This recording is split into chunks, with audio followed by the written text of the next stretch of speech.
Are aspiring champions just wannabes in Tides of Torment? Let's have a look at the core unit from which a truly excellent Regiment of Renown is based. Aspiring or not, they come to honor the Dark Gods with deeds of valor. Recruited for 1,100 gold on paper and 275 upkeep, they come with 16 entities on Ultra scale with 9,856 health between them, for 616 health per entity, Minotaur-like levels. Armor comes at 120 with silver-grade shields, blocking 55% of small arms missile fire to keep them safer on the approach. Leadership is 80, speed 33, charge speed 40, nothing bad here. Melee attack begins at 40, but each and every blow carries magical attack to mock physical resistance, be it from ninja skills or demonic nature. Attack interval 4 seconds is standard. This is not the Champions of Slaanesh. Their splash target size is medium, so Kurgan Horsemen on down, and max targets damaged never more than 3 at one time per entity.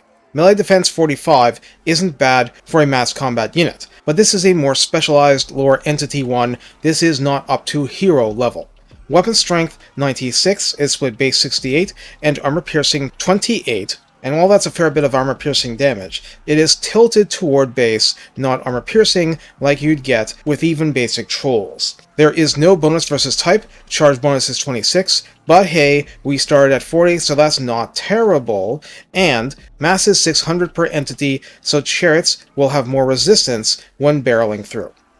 The unit has a hero-like encouragement radius to raise friendly morale a touch and hide in forest. Being non-demonic infantry, Chaos Vanguard at 3 pips would slap on armor plus 12 and melee attack plus 8. The latter a particularly prominent boost. Legion of Doom would rank 7 and above aspirants, armor plus 10 again, melee defense plus 5, and spell resistance plus 20%. We'll come back to that. In the tech tree, we take this blank slate and give it a huge injection of color. Demonic Pact would slap on causes fear. Inscribed Chaos Armor grants armor plus 10 to aspiring champions. Gaze of the Dark Gods adds perfect vigor to aspiring champions, which is really powerful. Arcane Branding Ritual slaps on 800 barrier hit points. A Tuning Ritual lets an aspiring champion unit summon a Pink Horrors unit once per battle. Sensuous Branding Iron grants immunity to Psychology and Strider. Sensuous Gifts ascribes Soul Hunter, building up with every kill up to plus 10% ward save, plus 16 leadership, and plus 10 flat charge bonus. Searing Branding Iron grants Frenzy for its usual plus 10 melee attack, plus 10% weapon strength and charge bonus, immunity to Psychology, while leadership remains over 50% of base. Skulls for the Skull Throne grants Hellblade, so when kills go over 80 in a single battle, do plus 20% more melee damage and don't look back. Awesome. Rusted Branding Iron enables Tetanus. It enables poison attacks for aspiring champions. So what I said. Virulent Blessings ascribes Regeneration. For Old School healing, 0.1% a second in or out of combat, and the Old School 20% fire weakness. But healing! Wow! So, how do we use the aspiring champions? Regardless of tech tree boosts, which are nice and really start making them feel special and unique, what we have here is a defensive buzzsaw unit. The reason the Regiment of Renown stands out that much is that it's anti-large and anti-armor, and that's all awesome. Here, you math whizzes probably noticed, it can get up to armor 152 without god-specific techs. Yeah, armor-piercing combat makes this a lot less valuable, but again, defensive buzzsaws. Terrifying against anything armored at the Source Warrior level on down, very difficult to chew through.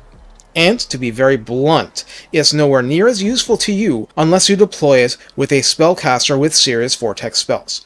What's the point of deploying Tar Pit Armored Chaos Warriors with very low entities and non-gimped HP amongst them, if not to drop a Flamestorm on top? You're buying time, but if a blob forms, you're not killing it at anywhere near the speed you would like. Yes, this is a respectable damage output, but that's all. It gets better with Frenzy, but that's all.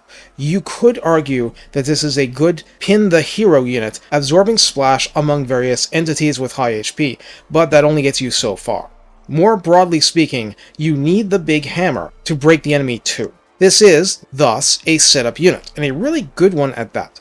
highly resistant to anything but the most determined small arms fire, really annoying to fight, because the dwarf level leadership means it'll maintain contact when others flee and regroup. That's why you shouldn't worry much about how many kills it gets, but how many kills it indirectly produces for you. Your concern is how to punish the enemy for tangling with it, because in a lot of cases, the smart thing would be to run away and lead it into a worse situation, not tangling in melee that's not profitable. And if you face such a unit, remember that dragging one across a gun line's line of sight is a great way to dispose of the nuisance so you can focus on other things again. Just keep in mind, mismatches exist. A chieftain on a mammoth will smile nefariously upon sighting aspiring champions, because large versus non-anti-large, anti-infantry armor-piercing versus infantry is all to the other side's benefit here. But if you're attacking Celestial Dragon Guard and pinning that unit, well, what do you think plus 20% spell resistance is meant for? Take care, and have fun living the dream, and fighting for your cherished goals, even the blood-soaked Mountain of Skulls ones.